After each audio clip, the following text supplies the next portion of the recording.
Broadcasting from Park Avenue West, you're watching WMFD Television, Channel 68.1, Mansfield. This program discusses sensitive mental health issues, including suicide. Viewer discretion is advised. Maybe an hour after we got the message that we lost Danny, Danny's sister said to us, we were all crying, and she says, "What do we do? What do we tell people?" And I'm like, "Baby, we got to tell them the truth. This is nothing that can be hidden, because otherwise the suicide will win."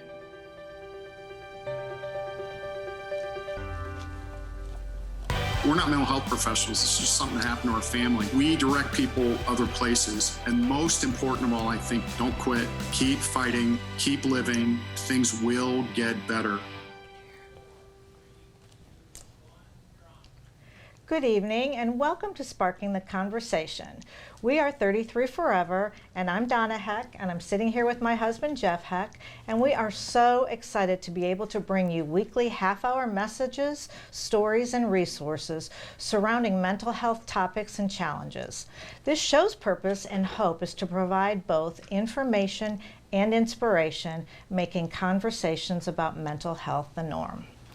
Our guest today is Dr. Chelsi Day, a licensed psychologist who specializes in clinical sports psychology at The Ohio State University.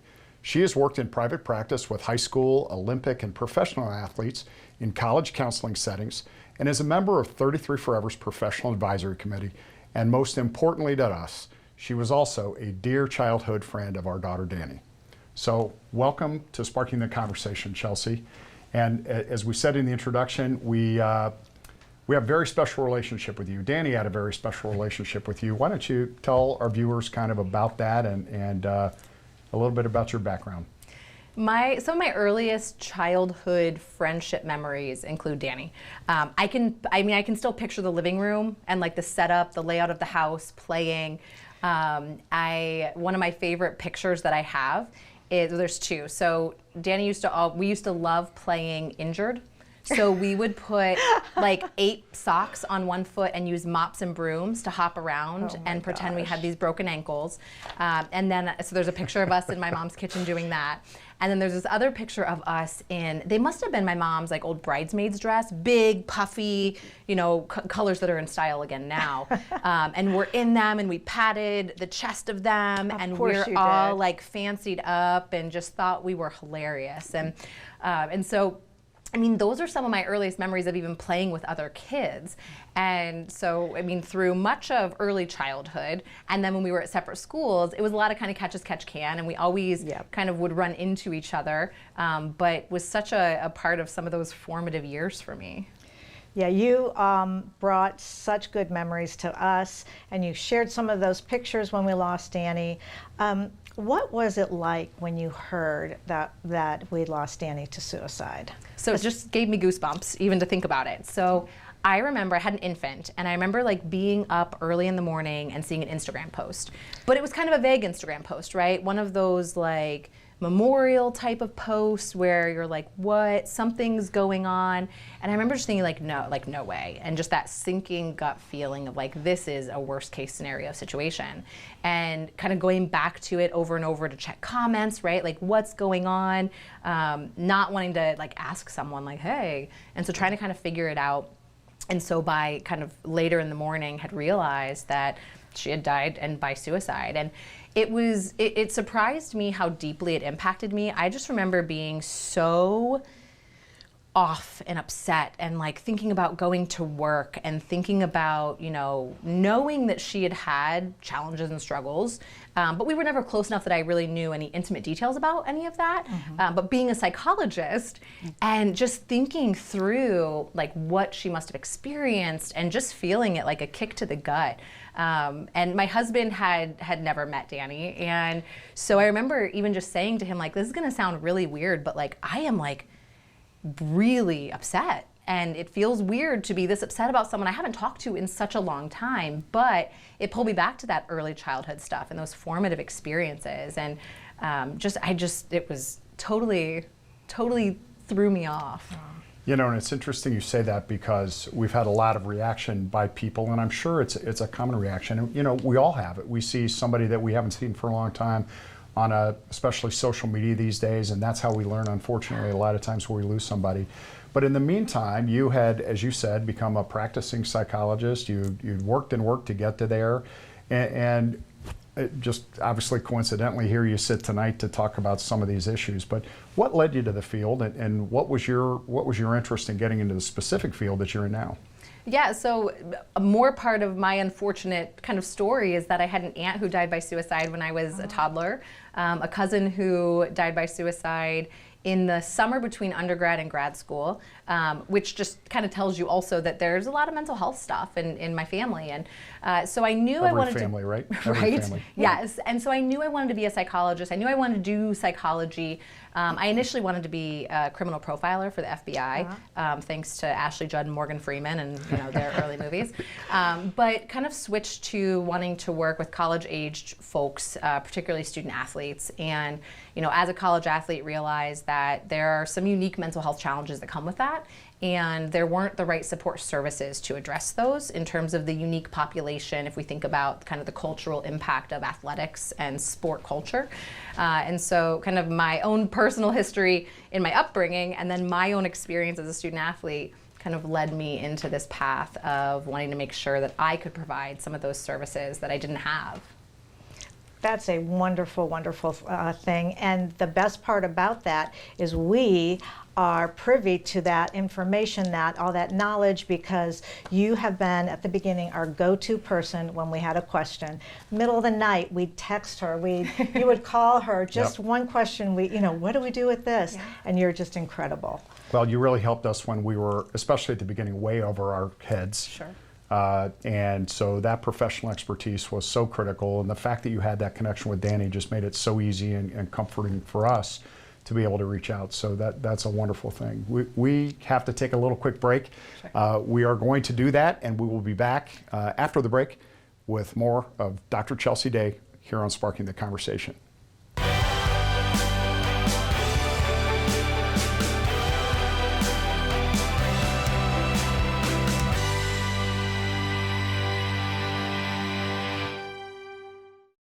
Catalyst Life Services, a comprehensive behavioral health organization, has been serving the community for 70 years. Our wide array of wraparound services and our ability to treat the whole person is what sets us apart. It's everything you need in one place: mental health, crisis, detox and addiction services, case management, and peer recovery support. We even offer vocational programming to get you back to work. Catalyst Life Services. Call today and get the help you need.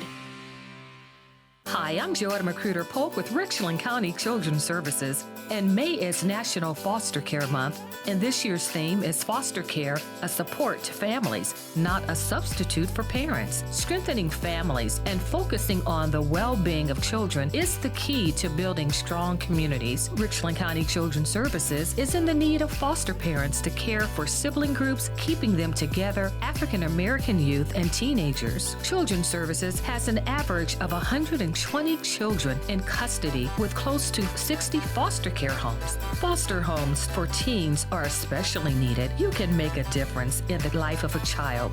Become a Richland County Children's Services foster parent. Please call 419-774-4100. That's 419-774-4100. Learn more about the impact that you can make by being a foster parent for Richland County Children's Services. If you're like 58% of Americans, you don't have a college degree. Why? It was just a hassle going back and forth to campus. At Independence University, all classes are online. No driving to campus. All the fees and the costs of books? We don't have extra costs. We even give you a new laptop and tablet to keep when you graduate. 4+ years to get a degree? With us, you could finish in 3. At a big college, no one cares. Caring about students is what we do best. 1-800-219-6904. This program discusses sensitive mental health issues, including suicide. Viewer discretion is advised. Welcome back to Sparking the Conversation. We are here today with Dr. Chelsi Day, the OSU sports psychologist that probably everyone just is in love with. But what happened this year with the pandemic? I would think it would be a psychologist's nightmare. Or a psychologist's dream. So one really great benefit is that we had increased utilization, increased access. Telehealth changed the landscape. There were a lot of people doing telehealth previously, but it became the norm. And so we were able to meet people where they're at on their time conveniently, which allowed for us to meet with people more frequently, to access folks maybe who were less comfortable coming into the office, who were less comfortable or didn't have time to meet as regularly. And while COVID certainly exacerbated and provided greater complication to what people were showing up with, we just had far greater access. So our numbers were through the roof, and that definitely provided some challenges of its own. But it was really cool to be able to get people in the virtual door who otherwise wouldn't have had access to services or just wouldn't have utilized them. So services were up, complexity was up, but stigma started to come down.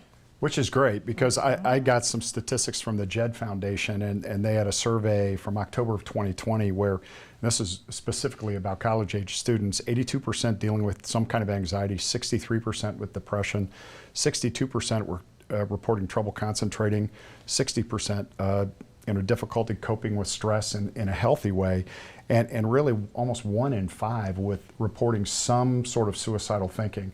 So a lot of complications, as you said, but again, the good news, and we've said this a number of times, the good news about COVID and the pandemic has been that mental health has now also been in the forefront of the discussions. How have you seen that impacting your practice? I think that we've had a lot more referrals, people who maybe were uncomfortable talking about mental health with people. So for me, with student athletes, coaches or administrators who maybe were able to take a more hands-off approach, they were experiencing the mental health impacts, so they were more comfortable talking about it. And so I think a lot more people were having those conversations because a lot more people were experiencing it. People who've never experienced mental health issues were now understanding what some of that anxiety and depression is like, now that a lot of coping skills were removed, now that there was just a major change to how society was functioning. And so, I think for me that's been the biggest piece is the conversation is occurring more openly, more frequently, and those connections are being made. That's a good thing. It's a great thing. Do you have any advice for the seniors that are going into school come this fall, that had a high school senior year where they were probably home a lot, virtual, and how they can mentally get themselves ready for a new school year at a college? And hopefully with a lot more open opportunities, right? Yeah, and that's going to bring about some anxiety. Reintegrating into normal society is providing anxiety for a lot of us. So, I think the really big things are, figuring out what are our creature comforts at home and trying to make sure we bring those with, whether it's decor, whether it's, clothing, whether it's stuff from your family, whether it's food that your family eats, making sure you have it. Figuring out a good sleep schedule and sticking with it. Disrupted sleep is one of the biggest risk factors for suicidal ideation. And so making sure that they get on a sleep schedule before they leave, not spending the summer just willy-nilly, having a good sleep schedule and really sticking to that when you get to college is gonna help with the adjustment. And then really even uncomfortably putting ourselves out there and making new friends, that not everyone is gonna click. You're not gonna be best friends with all of those people in the early days, but that social support with people who are also feeling awkward and uncomfortable and anxious is what's going to help kind of prevent a further slide with mental health. So, realistically, everyone's just going to be a bunch of awkward freshmen, and if we can embrace that and do it together, that's a protective factor for mental health. Yeah, so decorate the dorm. Yes. Right? Get the good snacks for that dormitory. Yes. Be willing to go out and meet some new people and get reintegrated. Yes. Those are 3 keys that you just mentioned. Yes, and sleep. Sleeping. Structured sleep. That's a tough one for a 18-year-old, I think. And in a dorm with another human. Very difficult. More. And what you just said though is something that I just grasped on. Danny's last month, almost every one of her messages to us when we had a Marco Polo was, I'm sleeping like crap. I don't know why I'm not able to sleep. And I never knew that it was a sign trigger. What do you think? Independent of any other factor. So if we take a diagnosis of depression or anxiety out of the picture, insomnia is still the greatest predictor of suicidal ideation and suicide attempts, which is why, I mean, the soapbox I get on about sleep is a never-ending one, because it's just so important. For everybody, not just everybody. Obviously not just young people, Yes. but everybody, For all all of us. through life. And I know, older adults have demonstrated sleep problems. That's part of the aging process sometimes. Yep. We see it in those folks too, don't we? Absolutely. And I mean, if we think about the trajectory of suicide rates with older white men and disrupted sleep as we get older, that plays a role. Pretty good correlation. It does. Yeah. Richland County, they say, with our statistics, we're part of the Suicide Coalition in Richland County, and the older men population are the ones that are truly having the hardest time. Yeah. Everybody's having trouble, but it seems like that's where the unfortunate results are ending up. Yeah. So one of the things, I guess, that I'd like to get into, and we'll talk maybe more about here in our next segment, but I'd like to get into some of the sports performance stuff that you do, because I think that the audience is going to be pretty interested in that, and maybe that's a good place to take a break. Let's do that, and we'll be back with Dr. Chelsi Day from Ohio State in a little bit after this next break from Sparking the Conversation.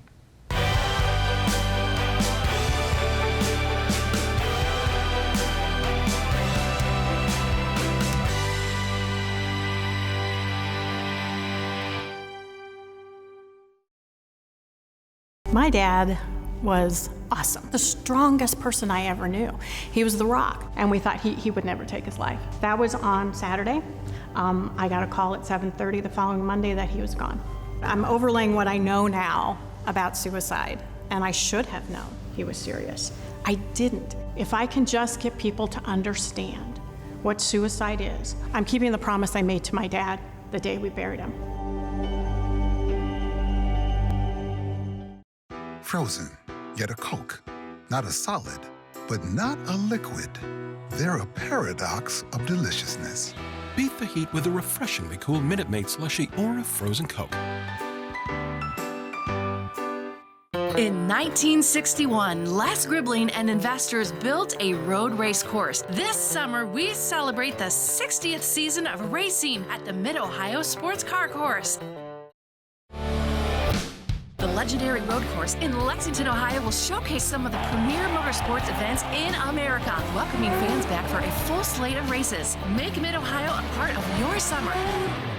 Kids 12 and under are always free, so get your tickets today at midohio.com. Attention CPAP users with sleep apnea. You may have heard about the importance of cleaning your CPAP mask and supplies regularly, but we can't stress enough the importance of replacing your old CPAP supplies every 90 days to prevent infections and improve your overall health. With Medicare and private insurance, you may qualify to receive regular replacement supplies with free home delivery at little or no out-of-pocket cost. Improve your sleep and take control of your health with new Medicare-covered CPAP supplies every 3 months. Meet Bob Minetti, loving husband, father, and pancreatic cancer survivor.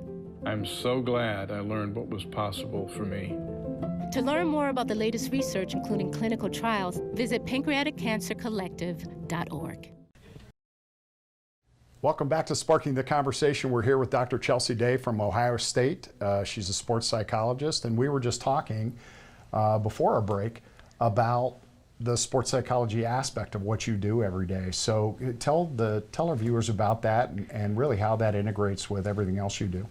So there's a performance aspect to sports psychology, which is often what people think of when they think sports psychology, which is why my focus is clinical sports psychology, because it encompasses the whole person.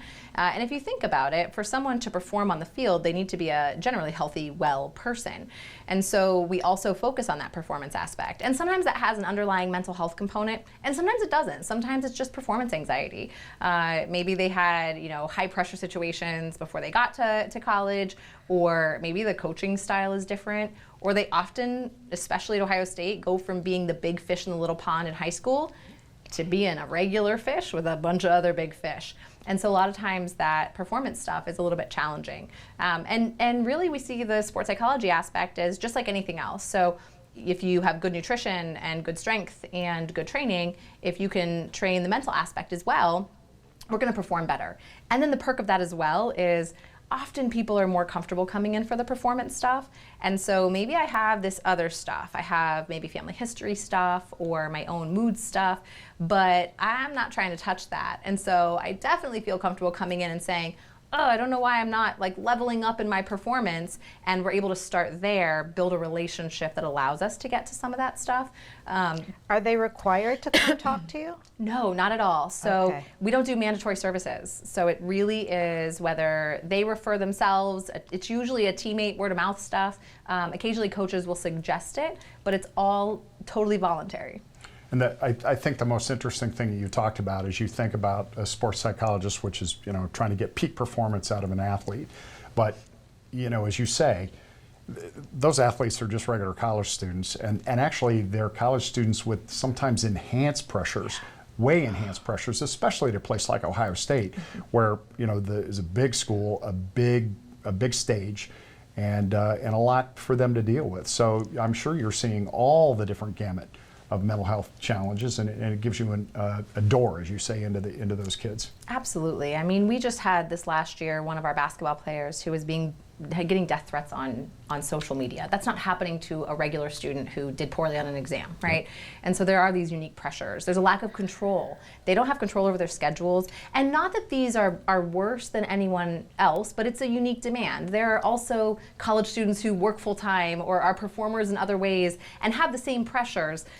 I just specialize in the sport side of things, right? Which is a lot of unique demands, a lot of demands on their time, and trying to figure out how to manage that with regular life stuff, with parents who are dying, with girlfriends and boyfriends who are breaking up with them, with all of the restrictions with COVID. Being an athlete meant COVID restrictions were even tighter. You had a much less ability to do the things that you enjoy because we couldn't risk the whole team getting sick. Did you have many suicidal students, and as a whole, people talking about it more, that they were just ready to give up with COVID? Yeah, student athletes experience suicidal ideation, planning, and intent at the same rates as non-student athlete counterparts. Now, participation in sport is a protective factor in many cases because there's such a good safety net of people who are laying eyes on them. But we hospitalize student athletes every year, and we hospitalized a number of them this year for having suicidal ideation. What's really challenging is a lot of our student athletes will say, I don't know if I should talk about this. Do you think that other people are feeling this way? And that's one of the big challenges, that in sport you're supposed to be tough, right? And you're supposed to just suck it up. But the suicidal ideation, we've seen a huge increase in that over COVID in our student athletes. And I think specifically with the athletes, they're much more in the public eye, and they're worried about the pressures that come with that. And you were talking about the basketball player who got the death threats, and I remember that specific incident. That's got to be tremendously difficult for a 19, 20, 21-year-old young person who's got all those other pressures on them. So you've got unique challenges in college-age students in general, but college students who are athletes. Absolutely. And not to toot our own horn, but we're lucky to have a basketball coach and a football coach who really are pro-mental health, that talk about it, and that is just the greatest blessing. It is huge. It's huge. One of the first books I was able to read after we lost Danny was Run, Maddie, Run. And that's what made me think about it. I read it in one day. Yes. Yeah, why don't you tell people, maybe just like the synopsis and how they can help, just in closing? Yeah, I would recommend anybody who hasn't read it. It's called What Made Maddie Run, and it's about a UPenn cross-country runner who dealt with some depression before going to college, got to college her freshman fall. Her Instagram made everything look shiny and wonderful. Yes. She was really struggling, kind of tried to speak out a little bit to get help, but not a ton. And when she returned back in the spring for the spring semester, left gifts and then jumped off the parking deck. And so it really speaks to the underlying and hidden struggles, and I really love that it shows how people can hide things, and I think gives a really great perspective for us all to keep in mind when we think about interacting with young people. Well, I think it's important too with somebody like that, a high performance athlete, that mask that they wear. We talked about Danny's mask. She had that mask. She was really skilled at it.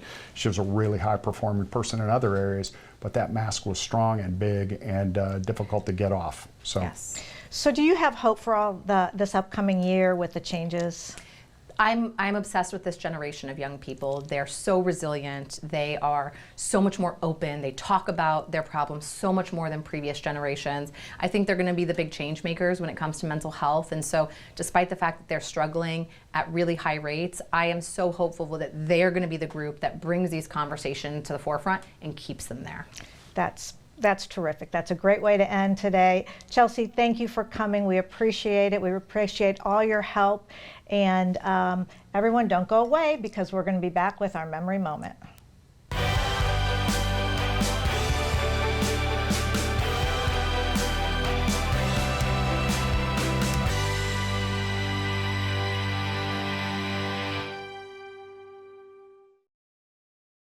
.33 Forever was founded by the family and friends of Danielle Leedy. Our amazing daughter, who was a vibrant, strong, professional young woman, lost a long battle to chronic depression in February of 2019.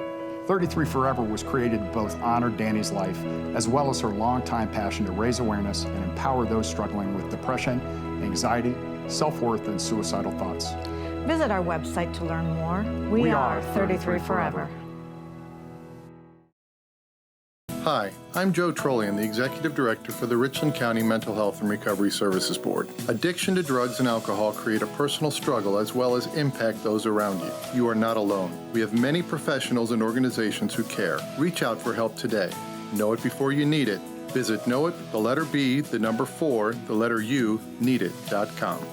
Brought to you by the Richland County Mental Health and Recovery Services Board, growing and preserving a legacy of hope and success within our community. Skilled trade workers are the backbone of every community, and also the Army National Guard. Soldiers get paid training to keep the power flowing, engines running, and supplies moving. Army National Guard soldiers are learning skills that can set them up for success with companies looking to hire the best. The Army National Guard basically built my resume for me. Find out how you can learn a trade and serve part-time for your community and country by visiting nationalguard.com. Hi, and welcome back to Sparking the Conversation. This is the segment of our program that we have what we call the memory moment. And tonight's memory moment is really in honor of Danielle, which is usually what it's about. But Donna, why don't you explain to the people, you've had really great shoes on every single episode so far, and you have really great shoes tonight. Yeah. And that was a thing, wasn't it? That was a thing. Now these are my blue shoes, and this is maybe the highest I can go, but Danielle loved shoes. When she first went to Florida, she had, 50 pairs of sandals and flip-flops, and then she became a career woman, and she bought so many pairs of heels, and I became Cinderella because I was the only one in the family that fit in her shoes. So when you look at nice shoes and nice heels, we think of Danielle. We do, and Danny got her shoe problem. I called it a shoe problem. Danny got her shoe problem. She inherited that from someone I know who's sitting right here next to me. So, but I think Danny took it to a whole new level. As always, everything to a whole new level. Everything. So anyway, that's what's up with the shoes, and that's our memory moment for this evening. Yes, it is, and I hope you enjoyed our show today. And again, with the weekend that you had, I hope everybody enjoyed Memorial Day weekend.